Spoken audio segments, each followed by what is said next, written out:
Kenya's infrastructure has tremendously improved in the past 10 years, as seen in the latest road expansion projects such as the Thika Superhighway. But even with the renovations of the rail network, road transport remains the most popular form of transportation, with matatus being the most preferred. The word matatu is derived from the Swahili word for three tatu, referring to the 3 cents fare for a trip when they were first introduced in the 1960s. Over the years, a wave of bustling energy and creativity brought change to the then simple industry, and by the 90s, a new culture began to crop in.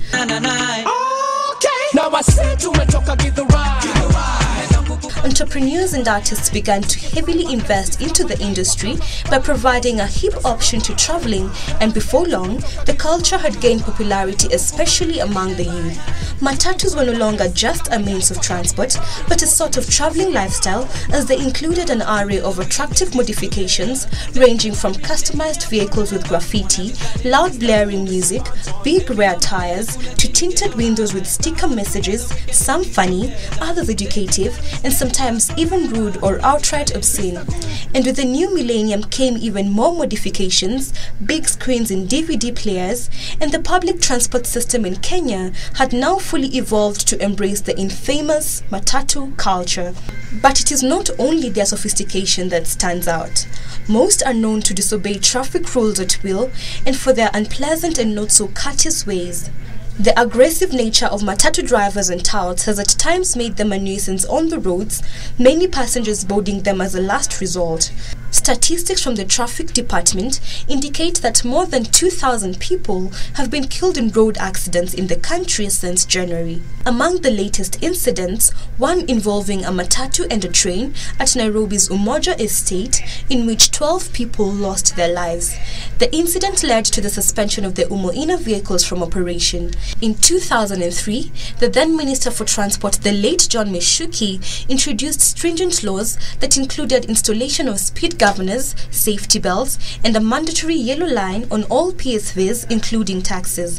Matatu enthusiasts decried the decision, citing the death of a culture. But a decade later,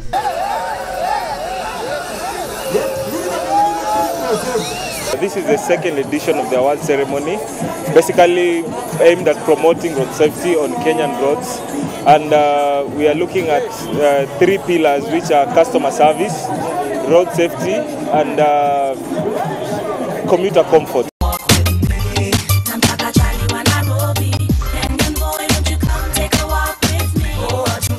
The ceremony awarded the best players in the industry while celebrating the unique culture, with observers saying that the culture has a big potential in marketing Kenya abroad. We want a Matatu industry that can be able to transport what we call the tourists, both from domestic and foreign, into our estates, back and forth from town. Guests also hailed the Matatu industry as a great pillar in economic development, as it offers employment to quite a number of youth. Basically, it creates a lot of job opportunities. It keeps people away from bad things. At least they do something creative, something good, and at the end of the day, even they will benefit, and the whole economy will benefit. Kuna ile advantage gari imetengenezwa poa, kila mtu ataingia. Jua kuna mtu atakuingia kwa gari mzee.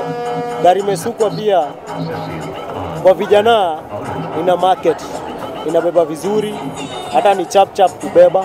Hata ukienda kwa stage watu wanapenda hiyo yenye iko poa.